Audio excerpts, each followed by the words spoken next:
नमस्कार दोस्तों, अगेन स्वागत है मेरा यूट्यूब चैनल रैंडम सोच। तो हमारे आज के नए चीफ गेस्ट हैं मिस्टर जितेंद्र सिंह, जो महुआ में एक ठेकेदार हैं और बहुत ही अच्छी तरीके से काम कर रहे हैं। तो चलिए मिलते हैं। तो नमस्कार जितेंद्र सिंह, नमस्कार। आपका हमारा यूट्यूब चैनल में स्वागत है और हमारे कुछ व्यूअर्स को अपना परिचय दीजिए। मेरा नाम जितेंद्र सिंह है और मैं महोबा में रहता हूँ और व्यवसाय में मैं ठेकेदारी करता हूँ। बहुत अच्छी बात है। तो हमारे जितेंद्र सिंह बहुत ही सफल ठेकेदार हैं महोबा में और बहुत ही मेहनत करते हैं।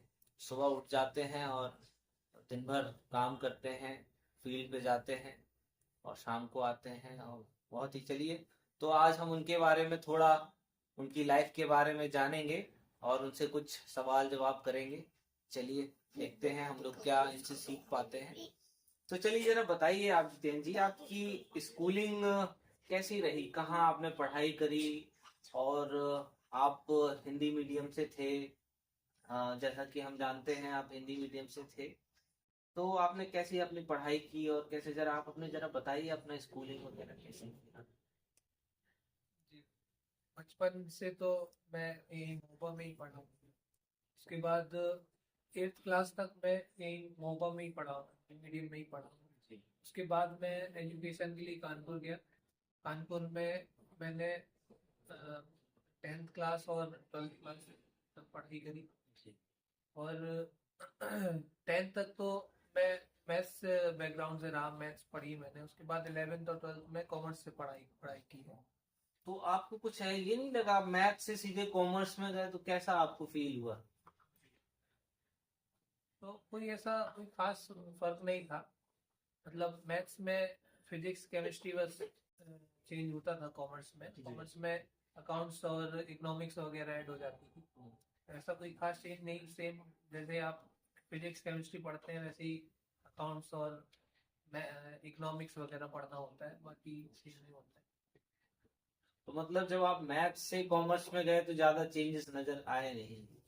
तो फिर आप, जैसे आप बता रहे हैं कि आप छोटे शहर से सीधे बड़े शहर में गए कानपुर, वहां आपने पढ़ाई करी, तो आपको छोटे शहर से बड़े शहर में जाने में क्या आपको कुछ सामना कुछ करना पड़ा? नहीं, हमें तो बहुत अच्छा लगता था कि हम तो बाहर पढ़ाई करने जा रहे हैं। अच्छा। पढ़ने के पर्पज से हॉस्टल में रहना सब अच्छा लगता था। मतलब शुरुआत में तो बुरा लगता था कि घर से दूर जा रहे हैं, लेकिन जो है जब वहाँ पहुँच गए तो फिर धीरे धीरे जब लोगों से दोस्त बन गए तो अच्छा लगने लगा, एंजॉय होने लगा। तो देखिए, ये चीज हम लोगों को समझना चाहिए। जब हम लोग छोटे शहर से बड़े शहर में जाते हैं तो हम लोग थोड़ा नया लगता है, थोड़ा सा शुरुआत में दिक्कतें आती हैं, लेकिन जैसे ही हमारे दोस्त और जैसे हमारे कलीग्स बन जाते हैं तो हम लोगों को थोड़ा सा ठीक हो जाता है और हम लोगों को नया नया सीखने को भी अच्छा लगता है। तो चलिए थोड़ा सा हम और आगे बढ़ते हैं। तो ये जरा बताइए, आप जैसे मैथ से कॉमर्स में गए और फिर बाद में आपने क्या डिसाइड किया कि फिर आगे क्या करना है? ठीक है, मैं कॉमर्स मेरा लेने का पर्पस था कि बैंक में जॉब के लिए कोशिश करूँ, बैंक मैनेजर वगैरह की। उसके लिए मैंने ये सोच के ही कॉमर्स ज्वाइन किया। तो 11 12 12 तक तो काफ़ी इंटरेस्ट रहा, पढ़ाई करी। उसके बाद फिर 12 के बाद जो है मैं कंपटीशन की तैयारी के लिए सोचने लगा, मतलब बैंक की बारे में। जब मैंने थोड़ा सा रिसर्च किया तो बैंक की जॉब और जो सरकारी नौकरी की जॉब होती है, जो कॉम्पिटिटिव एग्जाम होते हैं उसमें मतलब काफ़ी मुझे ऐसा लगा कि अगर कॉम्पिटिटिव एग्जाम की तैयारी करूँगा तो वो ज़्यादा अच्छा रहेगा। अच्छा अच्छा। तो मैं बैंक मैनेजर वगैरह जॉब के लिए ना तैयारी करके कॉम्पिटिटिव एग्जाम की मैंने तैयारी करी। तो अच्छा रहा, 2 3 साल मैंने काफ़ी मेहनत करी और कुछ एग्जाम्स में सफलता भी मिली और कहीं निराशा भी मिली। बाकी अच्छा ही रहा। चलिए बहुत अच्छी। तो आपने मतलब वहां से सीधे स्विच किया कंपटीशन की ओर। तो कभी आपने ये नहीं सोचा कि आप इंजीनियर बने या डॉक्टर बने, क्योंकि आजकल ट्रेंड में बहुत चल रहा है। तो आप अचानक से ये कैसे आपने सोचा कि आप जैसे कॉमर्स भी लिया तो आपने बैंकिंग की सोची पहले, फिर बाद में आप कंपटीशन में चले गए। तो कैसे आपके दिमाग में आया कि कंपटीशन करना ज्यादा अच्छा है? एक्चुअली में जो मेरे बड़े भैया हैं वो दिल्ली में प्रिपरेशन कर रहे थे, तो उन उनके साथ रह के जो उनके आसपास के फ्रेंड वगैरह थे जो अच्छा सजेशन मतलब काफी सालों से जो है प्रिपरेशन कर रहे कि लोग वैकेंसी रखते हैं वहाँ पे, तो उनसे डिस्कस करने के बाद मुझे समझ में आया कि अगर बैंक की जॉब करता हूँ तो काफी वर्किंग जॉब है, मतलब दूसरे के लिए पैसा इकट्ठा करना और उनका पैसा हैंडल करना काफी सुबह शाम तक काफी हेक्टिक थोड़ा सा वर्क हो जाता है उसमें। लेकिन वो भी तो एक स्टेबल जॉब है, आराम से बैठ के आप काम कर सकते हैं, भले ही एक आपका एरिया थोड़ा बाउंड हो जाता है, लेकिन वो भी अच्छी एक अच्छा जॉब है। हाँ, कभी इस तरह सोचा नहीं कि जो है बाउंड होके काम करें, इस वजह से जो है थोड़ा सा जो है हम लोग मैं कॉम्पिटिटिव एग्जाम में इसलिए गया कि जॉब्स काफी अच्छी है वहाँ पे वगैरह, इस तरह सोच के सोचा तो यही था कि जो है अच्छी जॉब्स मिल जाएगी। उसके बाद फिर उसके बाद धीरे धीरे जब घुसे उसमें कॉम्पिटिटिव फील्ड में तो काफी कंपटीशन दिखाई दिया, तो फिर ये सोचने लगे कि अब जॉब अगर नहीं लगी तो क्या होगा, तो फिर धीरे धीरे जो आसान से एग्जाम है उन पे फोकस हो गए, जैसे एसएससी जो कॉम्पिटिटिव एग्जाम होता है उसके साथ में एसआई वगैरह के भी एग्जाम होता है, उसमें उसमें जो एग्जाम होता है वो इतना हार्ड नहीं होता है क्योंकि उसमें फिजिकल वगैरह भी होता है, तो उसके उसके लिए एफर्ट करने लग गए कि इसमें एग्जाम में कम मार्क्स भी आते हैं तो फिजिकल में अरेंज करके और लगभग मिला दें। लेकिन अगर आप नौकरी आपकी लग जाती तो वहां पे भी आप बाउंड हो जाते हैं। हाँ, तो चलिए ठीक है, आपने बहुत मेहनत करी और फिर भी आपको कोई सफलता हासिल नहीं आई, लेकिन अपना अनुभव भी अपना, अगर आप बोलते हैं कि अगर आप कोशिश करते हैं और आप हार भी जाते हैं तो आपको कम से कम एक्सपीरियंस मिलता है। जो एक आपने भी कहावत सुनी होगी, हारे तो वो हैं जो घर में बैठे हुए हैं, हम तो निकल चुके हैं, मंजिल मिल ही जाएगी। चलिए चलिए, बहुत अच्छी आपकी सोच, आपने बहुत मेहनत करी भी, और चलिए इसी एटीट्यूड के साथ बढ़ते रहिए। तो ये बताइए, तो अभी जैसे आप ठेकेदार हैं और आप कंपटीशन की तैयारी कर रहे थे, तो वहां से यहाँ अचानक कैसे इतना इतना ड्रास्टिक चेंज, हम कंपटीशन की तैयारी कर रहे हैं और फिर ठेकेदार बन गए? वैसे लाइफ कहीं से कहीं ले जाती है, लेकिन आपका कैसा क्या रहा, आपने क्या क्या चुनौतियों का सामना किया और क्या क्या आपको दिक्कतें रही? जी, एक्चुअल में जब प्रिपरेशन मैं कर रहा था, लगभग 4-5 साल मैंने प्रिपरेशन करी, तो मुझे ये समझ में आने लगा था कि धीरे धीरे जो है मेरा मोरल थोड़ा सा डाउन होने लगा था कंप्लीट, जब सिलेक्शन नहीं हो रहा था ये तो तो हो जाता है।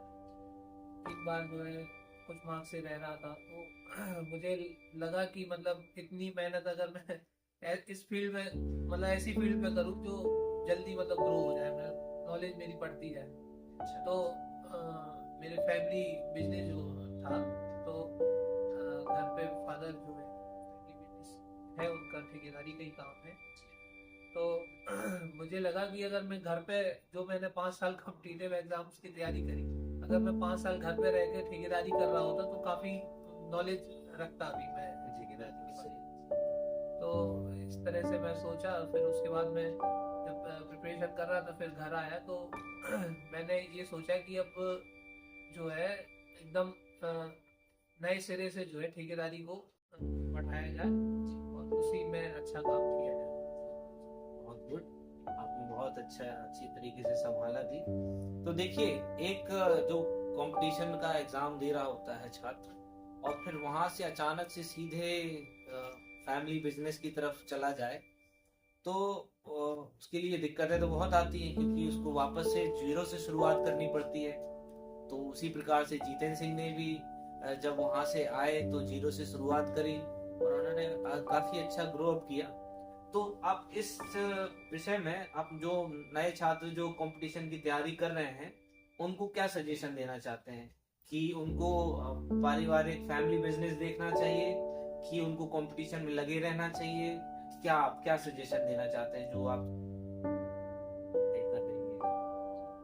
यूथ के लिए तो यही सजेशन है कि मतलब अगर आपको लग रहा है कि आपका सिलेक्शन हो सकता है तब तो उसमें आप टाइम दीजिए जी और उसमें फालतू में ये नहीं कि आप 10 साल तक पढ़ाई कर रहे हैं, 10 साल तक तैयारी कर रहे हैं, तो ये नहीं करना चाहिए। जितना आपको लगता है कि सिलेक्शन हो सकता है तब तो ठीक है, लेकिन बहुत ज़्यादा समय देने का कोई मतलब नहीं है।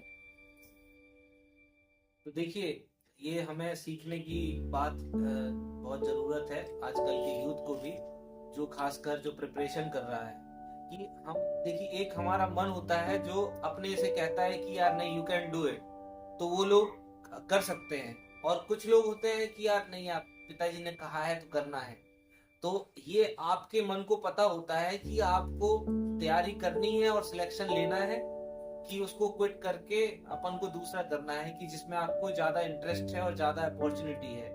यही यही यही आप कहना चाहते होंगे। चलिए ठीक है, तो इस बात को हम अपनी यूथ को बताते हैं कि जरा इस बात का ध्यान रखिएगा जो प्रिपरेशन कर रहे हैं। चलिए थोड़ा सा और हम लोग बढ़ते हैं।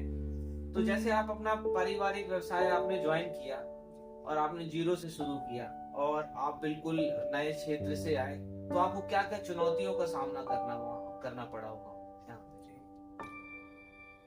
तो ठेकेदारी का बिजनेस आपको मैं पहले ही बता चुका हूँ कि फैमिली बिजनेस रहा है, तो बहुत जीरो से तो नहीं स्टार्ट करना पड़ा मुझे। काफ़ी मदद मिल गई, मतलब पिताजी से अपने।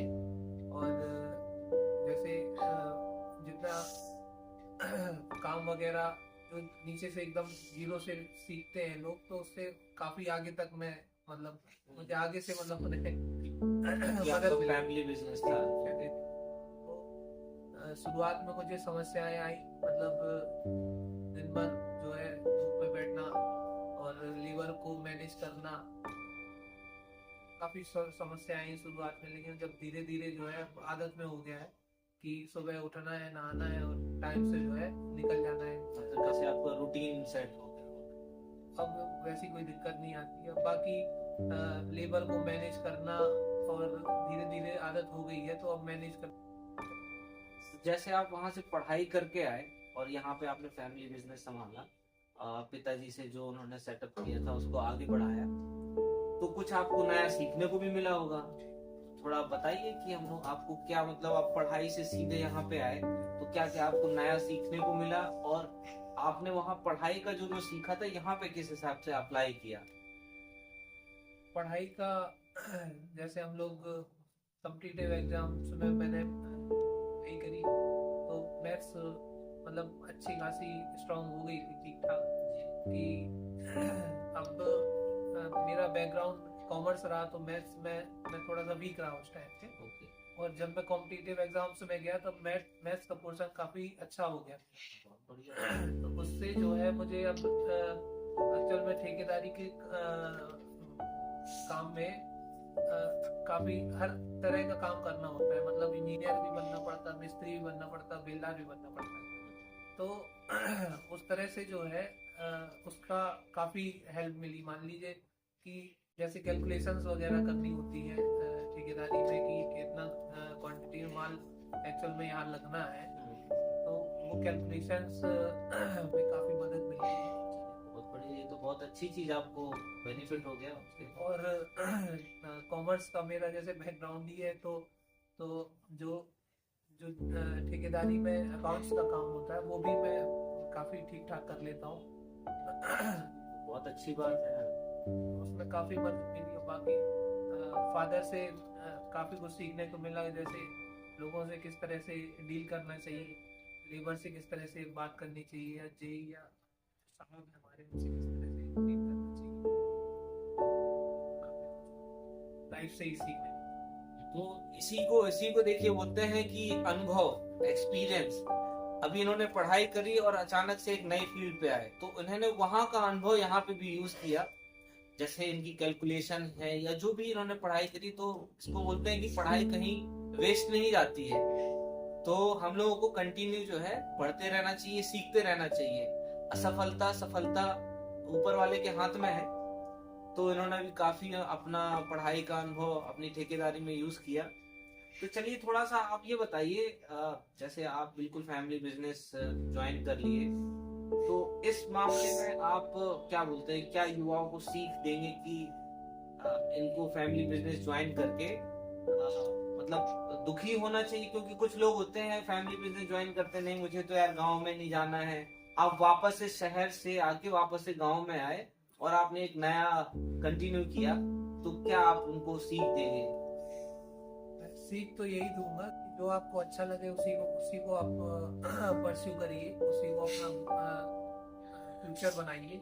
और ऐसा नहीं है कि मतलब अगर हम लोग कुछ सोचते हैं कि हम ये काम कर रहे हैं तो क्यों कर रहे हैं, तो ये सोचने की जरूरत नहीं है। वो कहीं ना कहीं आपको अच्छी तरफ ले जा रहा है काम। तो बस यही सीख है लोगों को कि जो है आप जो कर रहे हैं वो करते रहिए, जो आपका गोल है उस पर भी फोकस रखिए। अगर वो हो पा रहा है तो हो पा रहा है, नहीं तो कोई ऐसा गोल मतलब आप रखिए कि जो आप आसानी से पा पा सके। गुड, बहुत गुड, बहुत अच्छा लगा ये जानकर। तो देखिए, यही हमारे जितेंद्र सिंह जी सीख दे रहे हैं कि आपको जो अच्छा लगता है और ये आपको पता होगा अपने आप से, आप यहाँ से सीख सकते हैं कि युवाओं को ऐसा सीख होना चाहिए कि हार ना माने और गोल सेट कीजिए जो आपको अच्छा लगता है। तो हम थोड़ा सा और आगे बढ़ते हैं। तो कुछ आप बताइए कि आपने इतना अप्स एंड डाउन्स भी देखा, तो आपको कौन सी चीज आपको मजबूत बनाती है? कुछ आपने सिद्धांत बनाए होंगे, तो कौन सी चीज आपको मजबूत बनाती है?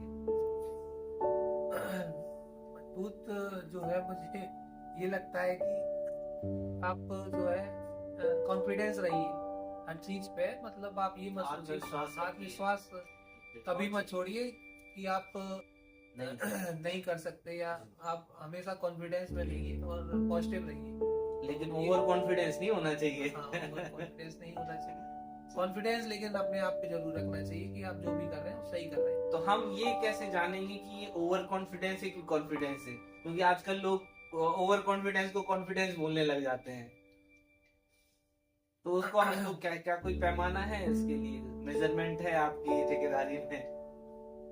इस तरह से आप बोल सकते हैं, या तो आसपास के लोगों से आप डिस्कस कर सकते हैं कि कॉन्फिडेंस ओवर तो नहीं हो रहा है हमारा। तो देखिए, ये हमारे सराउंडिंग है जो बताएगी कि आप ओवर कॉन्फिडेंस नहीं है, और खासकर हमारे जो दोस्त लोग हैं वो बताते हैं यार तू ज्यादा हीरो बन रहा है।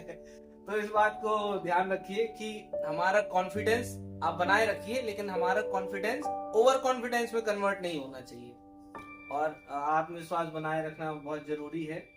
तो आप कुछ आपने अपना भविष्य सोचा है कि अपन आप जैसे एकदम ड्रास्टिक है, तो कुछ आपने प्लान भी बनाए होंगे भविष्य के लिए? तो क्या आप प्लान बना के कुछ तो हमारे साथ डिस्कस करना चाहें अगर आप? प्लान तो मैंने इसी को परस्यू करने के लिए सोचा है कि फैमिली बिजनेस को संभालना है, इसी को ग्रो करना है और इसी को ही मतलब बढ़ा के लेवल पे चलो, बहुत अच्छी बात है, और ऑल द बेस्ट आपके लिए। तो थोड़ा सा और हम चलते हैं, क्या आपकी शादी हो गई है? नहीं, अभी शादी तो नहीं हुई है मेरी। अच्छा अच्छा, तो क्या आप मतलब शादी का भी प्लान कर रहे हैं? हाँ, प्लान तो मैं कर रहा हूँ एक्चुअल में। मैं अभी तक तो नहीं सोचा था मैंने, लेकिन मुझे लग रहा है कि मैं अभी ठीक ठाक कंडीशन में आ गया हूँ कि शादी की जा सकती है। चलो चलो ठीक है, आजकल के यूथ भी सोचते हैं शादी नहीं करनी है, शादी बेकार है, लेकिन चलिए आपका अच्छा नजरिया है, क्योंकि शादी भी एक हमारे जीवन का महत्वपूर्ण हिस्सा है, शादी भी करना जरूरी है। चलिए थोड़ा सा और हम चलते हैं, कुछ आप अपनी याद कुछ बताइए जो आपको बहुत मिस करती है या बहुत ज्यादा याद आती है, क्योंकि एक जैसे एक टाइम ड्यूरेशन होता है, हम एक टाइम ड्यूरेशन में एक कभी कभार होता है कि हम वो मोमेंट याद करके दुखी हो जाते हैं, कुछ मोमेंट याद करके हम बहुत खुशी हो जाते हैं। तो कुछ आप अगर हमारे व्यूअर्स को कुछ डिस्कस करना चाहें तो? अब याद के लिए मैं ये बता सकता हूँ कि जब मैं स्कूल टाइम में था, काफी अच्छा वो समय रहा। पढ़ाई तो मैंने उतनी ज्यादा नहीं करी लेकिन एंजॉयमेंट काफी था। हॉस्टल में जो मैं हम लोग रहते थे काफी इंजॉयमेंट था। तो कुछ एक हॉस्टल की शरारत बताइए ना जो बहुत आपको याद हो बिल्कुल, और मार भी पड़ी हो और या पकड़े भी गए हो। जी, अरे बहुत सारी याद है। हमारे यहाँ जो वार्डन रहते थे वो काफी स्ट्रिक्ट थे, से काफी डर लगता था जो है, और हम लोग को हॉस्टल से बाहर जाना अलाउ नहीं होता था। 4 साल हम लोग हॉस्टल में रहा, तो 4 साल तक हम लोग को बाहर अलाउ नहीं होता था जाना। मतलब घर पे ही, घर से सारा पैसा आ जाता था, खाना हॉस्टल में ही मिल जाता था। तो तो हम लोग जब हॉस्टल में रहते थे तो रात में भाग जाते थे दीवार फाड़ के, और उसके एक बार पकड़े भी गए तो उसमें काफी मार मार पड़ गई थी। तो वो तो है, चलो इतनी शरारतें करते हो फिर पकड़े ना जाओ तो फिर वो मोमेंट याद भी नहीं रहता है। चलो बहुत, तो ऐसा क्या मतलब, ये तो हमारे खुशनुमा शरारतें रह गई जो हम अपने बचपन टाइम पे करते थे, यूथ टाइम पे करते थे। तो कुछ ऐसा आपका दुखी वाला मोमेंट रहा हो जो आप कभी सोचते हैं तो थोड़ा सैड हो जाते हैं? जी, अब जब मैं प्रिपरेशन में था और तब मुझे जब सिलेक्शन नहीं हो रहा था तब मैं काफी हुआ कई बार। बस वही दुखी मोमेंट था, लेकिन उसमें ओवरकम हो गया, मैं कोई दिक्कत नहीं हुई। चलिए बहुत, चलिए तो इस मामले में, क्योंकि आजकल लोग जैसे प्लेसमेंट नहीं होता है और सिलेक्शन नहीं होता है तो बहुत लोग वो डिप्रेशन में चले जाते हैं, दुखी हो जाते हैं, और आप वो उस मोमेंट से बाहर निकल के आए हैं, तो आप क्या सजेशन देना चाहेंगे हमारे इसके लिए कि आपको कैसे अपने आप को मोरल मोरल बूस्ट रखना है, या कभी दुखी हो तो उसको वापस से ऊपर कैसे लाना है? मतलब मैं ये कहूंगा कि कभी डिप्रेशन में नहीं जाना चाहिए लोगों को। ये नहीं सोचना चाहिए कि ये नहीं हुआ तो कुछ नहीं होगा, ये नहीं हुआ तो कुछ और अच्छा होगा, बस ये सोच रखनी चाहिए। नहीं, ये बहुत आपने बढ़िया सोच बताई। देखिए, ये नहीं होगा तो कुछ नहीं होगा, और ये नहीं होगा तो शायद कुछ बहुत अच्छा होगा।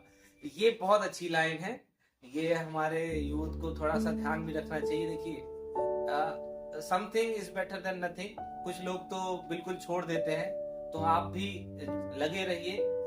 और हमारा जीतेन सिंह जी से संवाद बहुत अच्छा रहा। तो चलिए अपन सेशन को क्लोज करते हैं धीरे।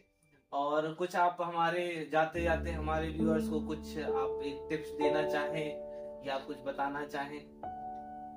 व्यूअर्स को यही टिप है कि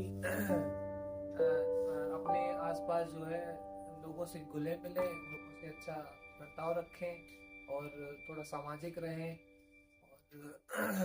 और कॉन्फिडेंस में रहें, और पॉजिटिव रहें। बढ़िया। और देखिए, तो हमारे जितेंद्र सिंह जी की यही सलाह है, आत्मविश्वास बनाए रखिए अपना, और मुस्कुराते रहिए, और आसपास लोगों से घुलते मिलते रहिए, और सामाजिक रहिए, और यार दोस्तों को फोन करते रहिए, और यूं ही मुस्कुराते रहिए। चलिए, थैंक यू, बहुत बहुत धन्यवाद हमारे स्टूडियो में आने के लिए, और हमारा चैनल सब्सक्राइब करते रहिए। चलिए, थैंक यू, बाय बाय।